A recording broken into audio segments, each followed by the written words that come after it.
ආයුබෝවන් සුබ සන්ධ්‍යාවක්. සියලු සමීක්ෂණ වාර්තා නැවත නැවතත් තහවුරු කර ලංකාවේ අංක 1 ප්‍රවෘත්ති ප්‍රකාශය. පැත්ත ගිය තත්ත කියන හිරු සවස 6:55 ප්‍රධාන ප්‍රවෘත්ති ප්‍රකාශය සමගින් ඔබ හමු වන මම ධනුෂ්ක සෙනවිරත්. මම තිලිනී නදීෂා රණසිංහ ප්‍රථම නවධානය ප්‍රධාන ප්‍රවෘත්ති සිරස්තල වෙත.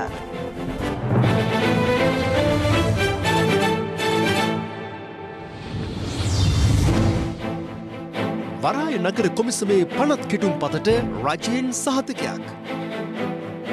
වරාය නගරයේ චීන කොලනියක් කරයිද කියලා ජනතාවගේ ලොකු බයක් ඇති වෙලා තියෙනවා. මේක කිසිම කොලේ වහලා ගහිල්ලක් නැහැ. රටේ පවතින ආණ්ඩු ක්‍රම ව්‍යවස්ථාවට අනුකූලව තමයි මේ පනත අපි ඉදිරිපත් කළ තියෙන්නේ. ප්‍රදේශ රසක කාලගුණය කැළඹේ. අකුණුසර වැඩි තිදෙනෙක් මරුට. සැඩ පහරකට හසු වූ දරුවෙකුත් මිය යයි. STF අන නොතැකූ කැබ් රථයකට පේදුරු තුඩුවේදී වෙඩි. ආනයනික ආහාර ගැන වහාම පරීක්ෂණයක් පවත්වන්නයි රාජ්‍ය ගිණුම්කාරක සභාවෙන් සෞඛ්‍ය අමාත්‍යාංශයට උපදෙස්. ඇක්ටිවේටඩ් චාකෝල් සමගින් දැන් ඉසුරි නැති ක්ලීන් හිසකට නව ක්ලියර්මෙන් ඩීප් ක්ලෙන්ස්. හල්දුමුල්ල කළු පහන වේලි ඔයේ දේනෑමට ගොස් අතුරුදන් වූ පියපුතු දෙපළගේ මලසිරුරු අද පෙරවරුවේ සොයා ගැනීමට හැකි වුණා. මේ අතර අවුරුදු නිවාඩු සමයේ අවදානම් ප්‍රදේශවල සංචාරය කළ කිහිප දෙනෙකුටම විවිධ අනතුරුවලට මුහුණ දීමටයි සිදු ඇත්තේ. කුලියාපිටිය හලාවත සහ මහනුවර යන ප්‍රදේශවල සිට බෝමුරු එල්ල නැරඹීමට පැමිණි පිරිසක් ඊයේ පස්වරුවේ පැවති අයහපත් කාලගුණ තත්ත්වයේ හේතුවෙන් බෝමුරු එල්ල අසල සිර වී තිබෙනවා. ඇල්ලේ සැඩ පහර රළු වීමට ඉඩ ඇති හේයින් එම ස්ථානයෙන් ඉවත් වන ලෙසයි ප්‍රදේශවාසීන් ඔවුන්ට දැනුම් දී තිබුණේ. නමුත් අවවාද නොතැකූ බෝමුරු එල්ල අසල සිටි පිරිස මුහුණ දුන්නත් දැකීමයි මේ. කොට්ටු වෙලාද ඉන්නේ? උඩට යන්න.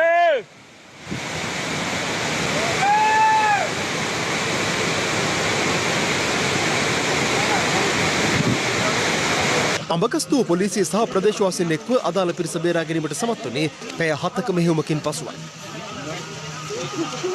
ඔයාලා කොහෙද කිව්වා? ඇයි ඔයාලා ඉස්තුරු දුර ගියේ මොකද හේතුව? මේකෙන් පාඩමක් ඉගෙන ගන්න. ඕගොල්ලෝ කරපු ක්‍රියාව හින්දා මාධ්‍ය හරහා ගිහිල්ලා ඔක්කොම කරලා ලොකු ප්‍රශ්නයක්. ඒලා ඕගොල්ලෝගේ ජීවිත ගැන හිතන්න. ඇයි ඕවත් දැන්නවල ඕගොල්ලෝ යන්නේ?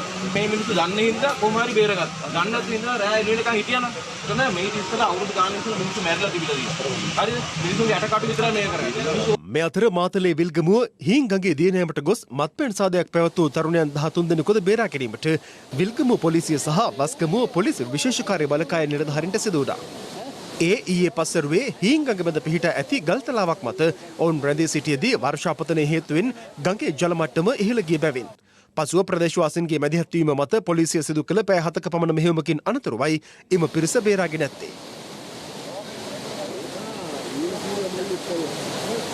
දීලා ඉදිද්දි ගමේ මිනිස්සුන්ට වතුර වැඩි වෙනවා මෙහෙමයි උඩට වහිනවා මේකට එන්න කියලා තියෙනවා. ඒ මිනිස්සුන්ටත් පරුස වචනෙන් බැන වැදිලා තියෙනවා ආවේ නෑ. ඊට පස්සේ අවසානට මේ ගඟේ වතුර වැඩි වුණා තව ටිකක් වෙලා ගියා නම් බේර ගන්න බැරි වුණා නම් ඇත්තට මේ මිනිස්සු ජීවිත 13ම අනතුරුයි. මීමුරේ කයිකාවල අතල මෙට්ටුවේ පැත්තට වහිනවා. ඒකෙන්ද ඔයගොල්ලෝ මෙහාට එන්න කියලා. ඉතින් මේගොල්ලෝ අපිට පරුස වචනෙන් බැන වැදුනා. මේගොල්ලෝ මෙහාට ආවේ නෑ. මේ අතර මොනරාගල සිරිගල ප්‍රදේශයේ ගම්මානයක දුෂ්කර ප්‍රවේශ මාර්ගයේද ඊයේ පැවති අධික වර්ෂාපතනයේ හේතුවෙන් ජලයෙන් යට වී තිබුණා. තම වයස අවුරුදු 4ක කුඩා දරුවාද සමග පුද්ගලයෙකු මොනරාගල නගරයේ සිට සිරිගල ගම්මානයට යාමට අදාළ ජල පහර තරණය කරමින් සිටියේදී සැඩ පහරට හසු වී දරුවා අතුරුදන්ව තිබෙනවා. පැය ගණනාවක් සිදු කළ මෙහෙයුමකින් අනතුරුව අදාළ ජල පහරේ සිට මීටර 200ක් පමණ දුරින් රැඳී තිබියදී දරුවාගේ මලසිරුර අද උදෑසන සොයා ගැනුණා.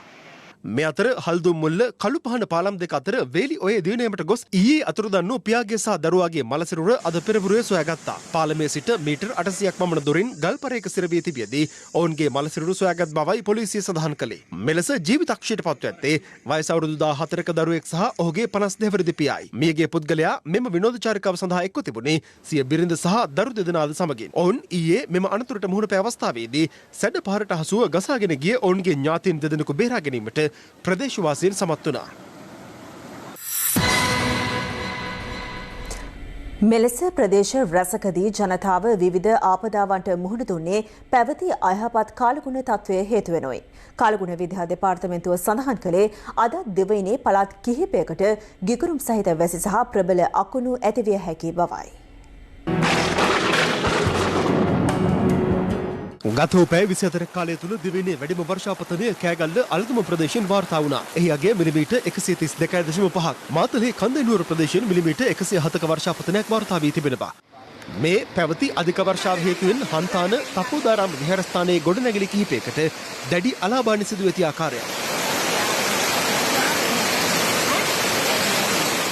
විහාරස්ථානයේ කඩාන ගියා වගේම දහම් පාසල් ගොඩනැගිලි දහම් පාසල් උපකරණ විනාශ වෙලා කිය යුතු රජයේ ආයතන කිහිපයකට දැනුම් දුන්නා තවමත් සුද්ධ පවිත්‍ර කළ නැහැ. ඉක්මනින් ඒවා සුද්ධ පවිත්‍ර කර ගැනීමටයි අවශ්‍ය. මේ අතර ඊයේ පස්වරුවේ ඇදහැළුණු අධික වර්ෂාව හේතුවෙන් මහනුවර දිස්ත්‍රික්කයේ පවුල් 204ක සමාජිකයන් 878 දෙනෙකු පීඩාවට පත් ඇති අතර නිවාස 200කට පමණ අර්ධහානි සිදුව තිබෙනවා. ආපදායකෙන් එනවා කියලා ඒගොල්ලෝ කවුරුත් ආවේ නැහැ. දවස්සොත් ඒත් ඉවරයි. මේ මහා පාරිතරය සුද්ධ කරන්න. මෙතන ඉන්නවා 500ක් විතර. තව වතුර බෝතලයක් ආවේ නැහැ. එක දේශපාලඥයෙක් ආවේ නැහැ. මැෂිනරි තියෙන රටේ මේ පස් ටික තව අයින් කරේ නැහැ. දැන් වතුර ආවොත් මොකද වෙන්නේ? අය මේ වතුර ඔක්කොම ගහනවා ගෙට. ඊයේ පස්වරුවේ ඇදහැළුණු ධාරානිපාත වර්ෂාව හේතුවෙන් හැටින් කොළඹ ප්‍රධාන මාර්ගයේ මාණික්ක පිල්ලයාර් ගණදෙවි කෝවිල ඉදිරිපිට මාර්ගයේ ජලයෙන් යට වූ අතර එම මාර්ගයේ ගමනාගමනයටද බාධා ලැබුණා. හැමදාම මෙහෙම තමයි ටිකක් වහිනකොට සම්පූර්ණයෙන්ම කාණු බ්ලොක් වෙනවා.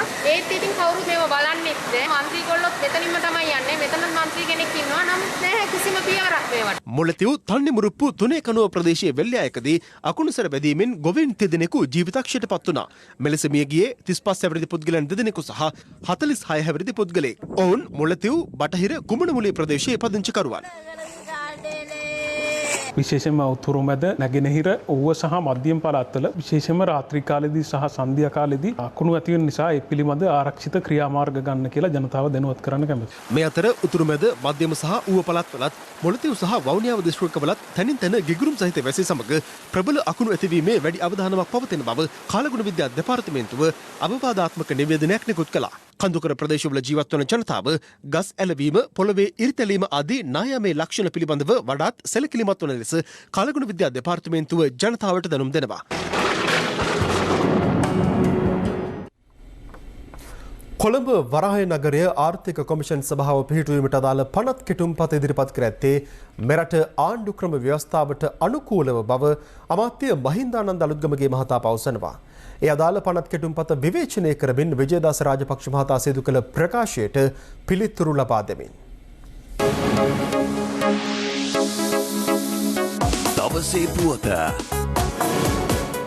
පසුගිය 8 වෙනිදා පාර්ලිමේන්තුවට ඉදිරිපත් කළ කොළඹ වරාය නගරය ආර්ථික කොමිෂන් සභාව පිහිටුවීමට අදාළ පනත් කෙටුම්පත අභියෝගයට ලක් කරමින් මේ වන විට 15කට අධික පෙත්සම් සංඛ්‍යාවක් ශ්‍රේෂ්ඨාධිකරණය හමුවේ ගොනු කර තිබෙනවා.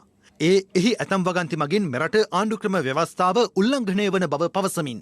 ඒ අනුව අදාළ පනත් කෙටුම්පත සම්බන්ධයෙන් මේ වන විට දේශපාලන වේදිකාවේ අරුබුදයක් නිර්මාණය වී තිබෙනවා. මගේ ළඟ තියෙනවා මේ පොත් සිටි ව්‍යාපෘති සම්බන්ධයෙන් අපේ ඉදිරිපත් කරපු කැබිනට් පත්‍රිකා සියල්ල. මේකේ කිසිම කොලේ වහලා ගහිල්ලක් නැහැ. මේක නීත්‍යානුකූලව රටේ පවතින ආණ්ඩු ක්‍රම ව්‍යවස්ථාවට අනුව බදු පනත, ඉඩම් පනත, මුදල් පනත සියලු පනත් වලට අනුකූලව තමයි මේ පනත අපි ඉදිරිපත් කළා තියෙන්නේ. මේ පොත් සිටි ව්‍යාපෘතිය නීත්‍යානුකූලයි කියලා වත්මන් නීතිපතිවරයා විසින් එවන ලද ලියුම. ආණ්ඩුවක් හැටියට අපි නීත්‍යානුකූල කටයුතු කරලා මේ පනත සම්බන්ධයෙන් ශ්‍රේෂ්ඨාධිකරණයේ මතයවට පස්සේ ආණ්ඩුව ඕනෑම වෙලාවට සූදානම් රටේ පවතින නීතියට පණ හැටිව මේක දෙයක් තියෙනවා නම් ඒක අපි අයින් කරගෙන මේ පනත හදාගන්න. ඒ වගේම විජේදාස රාජපක්ෂ මන්ත්‍රීතුමා ඊයේ මේ කරපු ප්‍රකාශය එතුමා ආණ්ඩු පක්ෂයේ මන්ත්‍රීවරයෙක් හැටියට එතුමාට තිබ්බ ආණ්ඩු පක්ෂයේ කණ්ඩායම රැස්වීමට ඇවිල්ලා මේක ගැන අහන්න. විජේදාස රාජපක්ෂ මහත්තයා කවදාවත් ආණ්ඩු පක්ෂයේ රැස්වීමට එන්නේ නැහැ. දැන් එතුමා 20 වෙනි ව්‍යවස්ථා සංශෝධනය අපි ගෙනාපු වෙලාවේ මෙහෙමමයි හැසිරුනේ. එතුමා මාධ්‍යයට කතා කරා බැන්න දොස් කිව්වා. හැබැයි මම එතුමාට අවසාන මොහොතේ කතා කරලා පැහැදිලි කරා. එතුමා ඇවිල්ලා 20 වෙනි සංශෝධනයට ඡන්දය දුන්නා. අන්තිම විනාඩි 5 තමයි එතුමා ඡන්දය දුන්නේ. විජේදාස රාජපක්ෂ මන්ත්‍රීතුමාට අමාත්‍ය ධූරයක් ලැබෙන්න ඕනේ. ඒක අපි පිළිගන්නවා. එතුමාට අමාත්‍ය ධූරයක් නොලැබීම පිළිබඳ එතුමාගේ හිතේ ලොකු කලස්සල්ලක් තියෙනවා. ඒක සාධාරණයි. හැබැයි Tamanට ඇමති ධූරයක් නොලැබුණා කියලා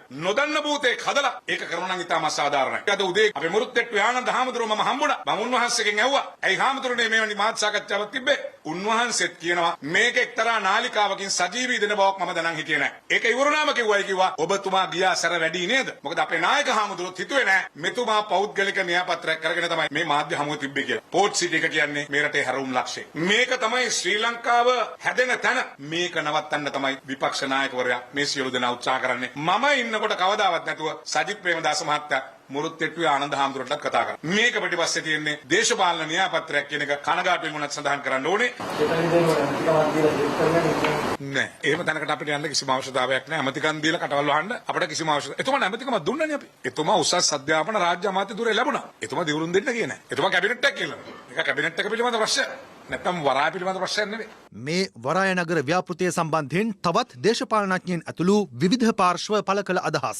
තාම පැහැදිලිව කියන්න ඕනේ අපේ රටේ කිසිම මූල්‍ය පනතක් වෙනස් කිරීමක් අපි මේ පෝච්චිටි ව්‍යාපෘතිය සම්බන්ධ පනත ගෙනීමේදී සිදු කරන්නේ නැහැ. අපේ රටේ සාමාන්‍ය බදු පද්ධතියට ඒ සියලු දෙනාම යටත්. හැබැයි ආයෝජන ගෙනීමේදී ආයෝජන වලට මිත්‍රශීලී පරිසරයක් රටේ නිර්මාණය කරනවා ඒ අදාළ ආයෝජනයේ තියෙන වැදගත්කම අනුව. ඊළඟට කිසිදු ආකාරයක ත්‍රස්තවාදී ක්‍රියාකාරකම් වල නියැලෙන කණ්ඩායම් වලට මෙහි ආයෝජනය කිරීම සඳහා මුදල් රැගෙනීමේ හැකියාවක් අපි ලබා දීලා නැහැ. නාගරික සංවර්ධන අධිකාරිය මේකට බලපෑමක් සිදු වෙන්නේ නැහැ. ඒ පනත අදාළ වෙන්නේ නැහැ. නගර සභාව අදාළ වෙන්නේ නැහැ. පළාත් සභාව අදාළ වෙන්නේ නැහැ කියලා විවිධ මත ගොඩනගන්න හදන්නේ මූල්‍ය නගරයක අවශ්‍යතාවය සහ එහි අරමුණවත් පැහැදිලි නැති කණ්ඩායමක් කියන එක ඉතාම පැහැදිලිව අපි කියන්න ඕනේ. මේ ආණ්ඩුවේ ආර්ථික සංවර්ධන උපාය මාර්ගයට අනුරූපී වන පරිදි පිහිටවන්නක් නොවේ.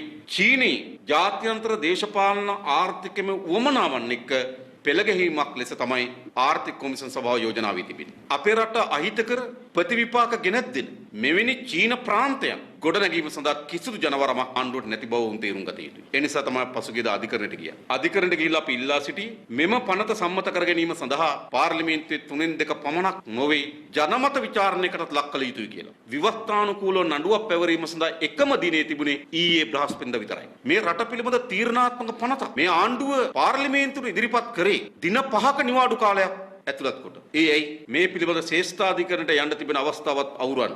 යහපාලන රජයේ බලයට පත් වෙන්න පෙරත් උන් කිව්වේ මේ වරාය නගරය කියන සංකල්පය අපි ඉවත් කරනවා කියලා. නමුත් උන් බලයට පත් වෙලා මාස කිහිපයක් ඇතුළත ඒ ඉදි කරපු වරාය නගර සංවර්ධන ව්‍යාපෘතිය ඉදිරියට ගෙනිච්ච 2015 අවුරුද්දේ වාර්තාවක තිබුණා 2014 තිබුණු ආණ්ඩුව බලයෙන් පහ කිරීම සඳහා ඇමරිකානු එක්සත් ජනපදය ඩොලර් මිලියන 400කට ආසන්න මුදලක් වැය කරා කියලා ලංකාවෙත් එවත් තවත් අප්‍රිකානු රාජ්‍ය දෙකක පාලන තන්ත්‍රය වෙනස් කරන්න. ඒක මට දැන් සැකයක් තියෙනවා. එදා දවසේ එවැනි මුදලක් වෙන් කරපු ඒ කණ්ඩායම ජනතා විමුක්ති පෙරමුණක් හිටියද? අදත් ඒ මුදල් අරගෙනද ජනතා විමුක්ති පෙරමුණ ඇවිල්ලා මේ කතා කරන්නේ. අපිට සැකයක් තියෙනවා සජිදාස රාජපක්ෂ මන්ත්‍රීතුමත් එවැනි මුදල් වලට යට වෙලාද? වරාය නගරයේ චීන කොලනියක් කරයිද කියලා ජනතාවගේ ලොකු බයක් ඇති වෙලා තියෙනවා. ඕන රටකින් ආයෝජකෝ ඇවිල්ලා මේක දිනු කරනවා නම් අපි කැමතියි. ඒ මුවාවෙන් අපේ රටේ තියෙන ස්වාධිපත්‍ය අපි නැති කරලා රට අරාජික තත්ත්වයට පත් කිරීම පමණක් නෙමෙයි චීනයේ කොලනියක් බවට පත් කරන්න කටයුතු කරනවා නම් ජනතාව නිහඬ වෙන්නේ නැහැ. අපට අනවශ්‍ය නීති රීති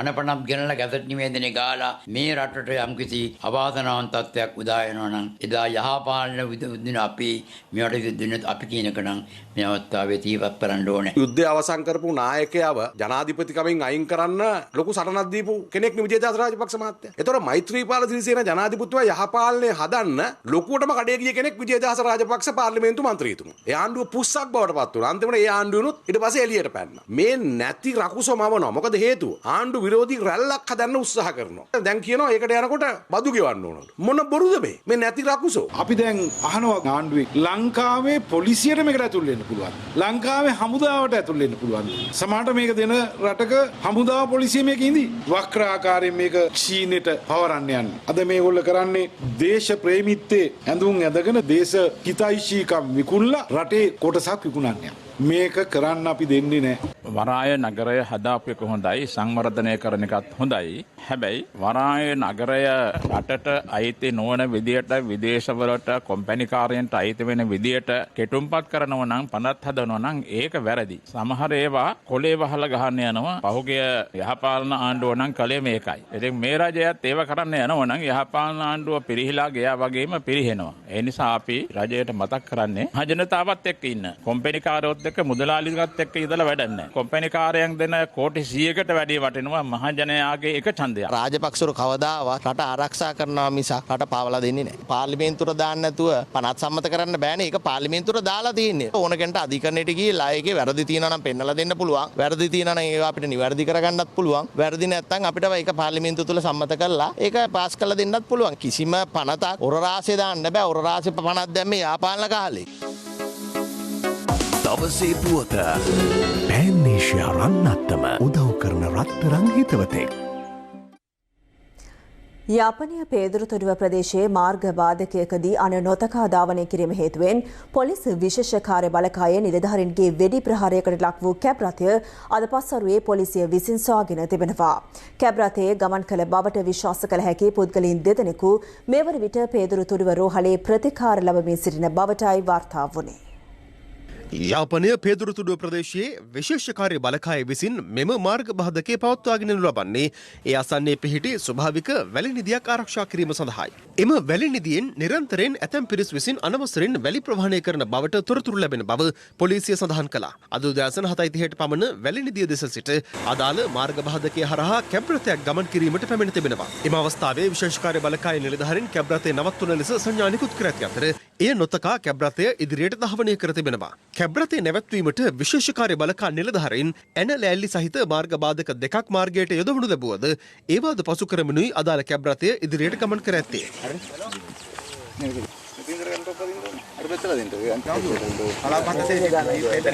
පොලිස් මාධ්‍ය ප්‍රකාශක නියෝජ්‍ය පොලිස්පති අජිත් රෝහණ මහතා සඳහන් කළේ අදාළ කැබ් රථය මාර්ග බාධකයට ඉදිරියෙන් සිට නිලධාරීන්ද යට කිරීමට තත් කර ඇති බවයි. එහිදී විශේෂකාර්ය බලකාය නිලධාරීන් විසින් කැබ් රථය දෙසට වෙඩි තබා ඇති අතර නොනවත්වා ධාවනය කළ කැබ් රථයේ සිටි බවට සැක කරන පුද්ගලයන් දෙදෙනෙකු වෙඩිවිදුණු තුවාල සහිතව පේදුරුතුඩුව මූලික රෝහලට ඇතුළත් ඇති බව පොලිස් මාධ්‍ය ප්‍රකාශකවරයා පැවසුවා. ඔවුන් 23 සහ 26 යන වයස්වල පසුවන්නන් බවයි පොලිසිය සඳහන් කළේ. පසුව අදාළ කැබ් රථයද තුන්නාලේ නම් ප්‍රදේශයේ තිබියදී පොලිසිය සොයාගෙන ඇති අතර සිද්ධිය සම්බන්ධයෙන් පේදුරුතුඩුව පොලිසිය තවදුරටත් පරීක්ෂණ සිදු කරමින් සිටිනවා. විෂ බීජවලින් ආරක්ෂාවක් සමට සුමුදු සත්කාරයක් නව පෑස් නැචරල්ස්.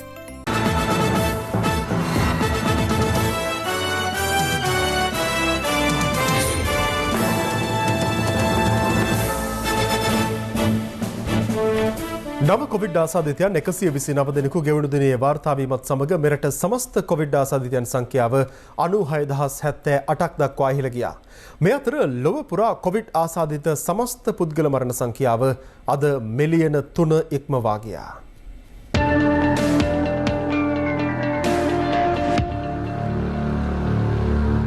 වැඩිම ආසාදිතයින් පිරිසක් කුරුණෑගල දිස්ත්‍රික්කයෙන් වාර්තා වන අතර එම ගණන 33ක්. ඊට අමතරව කළුතරින් 32 දෙනෙකු සහ ගම්පහ දිස්ත්‍රික්කයෙන් ආසාදිතයින් 31 දෙනෙකු වාර්තා වී තිබෙනවා. නව කොවිඩ් ආසාදිත මරණ 7ක් වාර්තා වීමත් සමග මෙරට සමස්ත කොවිඩ් මරණ සංඛ්‍යාව 615ක් දක්වා ඉහළ ගියා.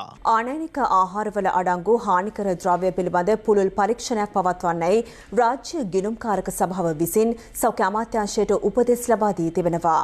ඒ රට තුළ උද්ගතව ඇති පිළිකාකාරක අඩංගු ආනයනික පොල්තෙල් අර්බුදය සම්බන්ධයෙන් එම කාරක සභා රැස්වීමේදී අවධානය යොමු කරමින් ආනයනික පොල්තෙල් වලට අමතරව පරිභෝජනයට ගැනෙන මෙරට තවත් ආහාර ද්‍රව්‍ය රැසක පිළිකාකාරක අඩංගු බවට ශ්‍රී ලංකා ප්‍රමිති ආයතනයේ අධ්‍යක්ෂ ජනරාල් සිද්ධිකා ජී සේනාරත්න මහත්මිය හිරු ප්‍රවෘත්ති සමගින් පැවති සාකච්ඡාවකදී ආන්දෝලනාත්මක ප්‍රකාශයක් සිදු කළේ පසුගිය 3 වෙනිදායි. මේ සමගින් මේ පිළිබඳ රට පුරා ගැටලුකාරී තත්ත්වයක් හටගත් අතර ප්‍රමිති ආයතනයේ අධ්‍යක්ෂ ජනරාල්වරයාට පාර්ශව රැසකින් විරෝධය දෙන්න ලැබුණා. පාර්ලිමේන්තුවේදී රැස් වූ රාජ්‍ය ගිණුම්කාරක සභාවේදීද මේ සම්බන්ධයෙන් අවධානය යොමු ඇති අතර එහිදී එම කාරක සභාව සෞඛ්‍ය අමාත්‍යාංශයට දැනුම් දී ඇත්තේ පොල්තෙල් මෙන්ම මෙරටට ආනයනය කරනු ලබන අනෙකුත් ආහාර වර්ගවල හානිකර ද්‍රව්‍ය ඇද්ද යන්න සම්බන්ධයෙන් පුළුල් පරීක්ෂණයක් සිදු කරන ලෙසයි. ආහාර පරීක්ෂාව සඳහා රසායනාගාර පරීක්ෂාවන් වැඩි දියුණු කිරීම සහ ආහාර සුරක්ෂිත භාවයට අදාළ නීති කඩිනමින් සංශෝධනය කළ යුතු බවද මෙහිදී ගිණුම්කාරක සභාව විසින් නිලධාරීන්ට දැනුම් දී තිබෙනවා. රාජ්‍ය ගිණුම්කාරක සභාවේ හිටපු සභාපති රාජ්‍ය අමාත්‍ය ලසන්ත අලගිවන්න මහතා මෙහිදී වැඩිදුරටත් පෙන්වා දී ඇත්තේ ආහාර පරීක්ෂා කරන රසායනාගාර අතර නිසි සම්බන්ධීකරණයක් නොමැති වීම හේතුවෙන් ගැටලුකාරී තත්ත්වයක් හටගෙන ඇති බවයි. එමෙන්ම මෙරටට ආනයනය කරනු ලබන රූපලාවන්‍ය ද්‍රව්‍යවලද ශරීරයට අහිතකර රසායනික ද්‍රව්‍ය අඩංගු බවත් එම ද්‍රව්‍ය ආනයනය කිරීමේදී නිසි නියාමන ක්‍රමවේදයක් යටතේ සිදු කළ යුතු බවත් රාජ්‍ය ගිණුම්කාරක සභාව විසින් සෞඛ්‍ය අමාත්‍යාංශ නිලධාරීන්ට උපදෙස් ලබා දී තිබෙනවා. කොළඹ වරායනගර ව්‍යාපෘතියට අදාළ නීති කෙටුම්පත සකස් කර ඇත්තේ මෙරට පවතින නීතියට අනුව බව රාජ්‍ය අමාත්‍ය අජිත් නිවාඩ් කබ්‍රාල් මහතා පවසනවා. අද පෙරවරුවේ මුදල් අමාත්‍යාංශයේ පැවති ප්‍රවෘත්ති සාකච්ඡාවකදී ඔහු මේ බව සඳහන් කළා. අපි දැක්කා අපේ රටට ගලා එන ඍජු විදේශීය ආයෝජන සෑහෙන මට්ටමකට අඩු වෙලා තිබුණා. 2014 දී ඇමරිකානු ඩොලර් මිලියන වලින් 1635ක් තිබිච්ච එක 15 දී 1161කට අඩු වුණා. 16 දී 1079 දක්වා අඩු වුණා.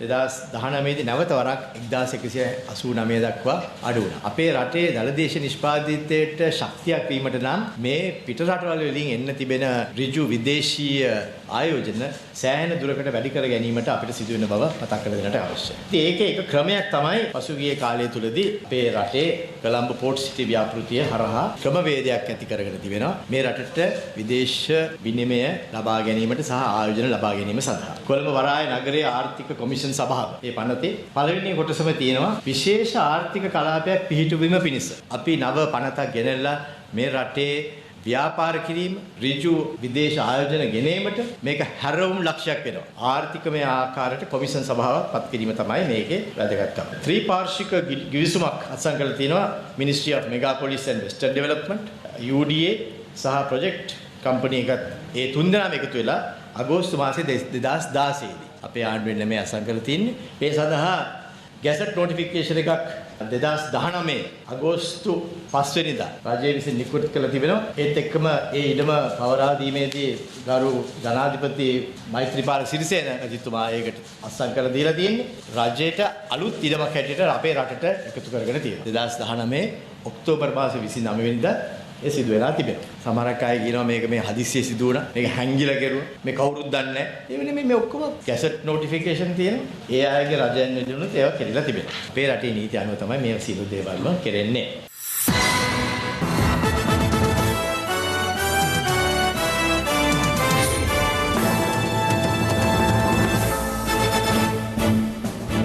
දේශීය පුවත් කිහිපයක් සමගින් දැන් රටවටා හිරු. රටවටා හිරු. අමරිකානු ඩොලරයට සාපේක්ෂව රුපියලේ අගය අද ඉහළ ගියා. මහ බැංකුව නිකුත් කළ විනිමය අනුපාතිකවලට අනුව ඩොලරයක විකුණුම් මිල සටහන් වූයේ රුපියල් 201.28ක් ලෙසයි. ඊයේ දිනේදී එම අගය සටහන් වූයේ රුපියල් 204.62ක් ලෙසයි. බමුණුගම නාගොල්ලාගම් ප්‍රදේශයේ පදිංචි වයස අවුරුදු 18ක පිරිමි පුද්ගලයෙකු තමාට නිට්ටාවකු පහර දුන් බව පවසනවා. අප වාර්තාකරු සඳහන් කළේ සිද්ධියට මුහුණ දුන් පුද්ගලයාගේ නිවසියන් මහව පොලිසියට කළ පැමිණිල්ලකට අනුව මහව පොලිසිය එම පුද්ගලයාගෙන් ප්‍රකාශ ලබා ගනිමින් සිටින බවයි. ගලින් බිදුනුව පඩිකාර මඩුව ප්‍රදේශයේ නීති විරෝධී මත්පැන් පානය කළ පුද්ගලයන් දෙදෙනෙකු ඇති වූ ආසාත්මිකතාවක් හේතුවෙන් ඊයේ හුරුළුව ප්‍රාදේශීය රෝහලට ඇතුළත් කර තිබුණා. එහිදී රෝහල් ගත කළ පුද්ගලයන් දෙදෙනෙකු ජීවිතක්ෂයට පත්ව ඇති අතර අනෙක් පුද්ගලයා වැඩිදුර ප්‍රතිකාර සඳහා අනුරාධපුර ශික්ෂණ රෝහල වෙත මාරු කර යවා තිබෙනවා. සිද්ධිය සම්බන්ධයෙන් විමර්ශන සිදු කරන ගලින් බිදුනුව පොලිසිය පැවසුවේ ඔවුන් පානය කළ මත්පැන් වලට යම් විෂද්‍රව්‍යයක් මිශ්‍ර වීම හේතුවෙන් මෙම ආසාත්මිකතාව හටගෙන ඇති බවට සැකපළ කරන බවයි. මාදම්පේ තඹගල්ල ප්‍රදේශයේ ලිඳකට වැඩි සිටි පුද්ගලයෙකු නිරුපද්‍රිතව බේරාගෙන පොලිසියට බහර දීමට ප්‍රදේශවාසීන් කටයුතු කර තිබෙනවා. ඔහු පොලිසියට පවසා ඇත්තේ තමන් අධික ලෙස බීමත්ව සිටීම හේතුවෙන් නිවසට යන පාර සොයා ගැනීමට නොහැකි වී මෙලෙස ලිඳට ඇද වැටුණු බවයි. රටවටා හිරු.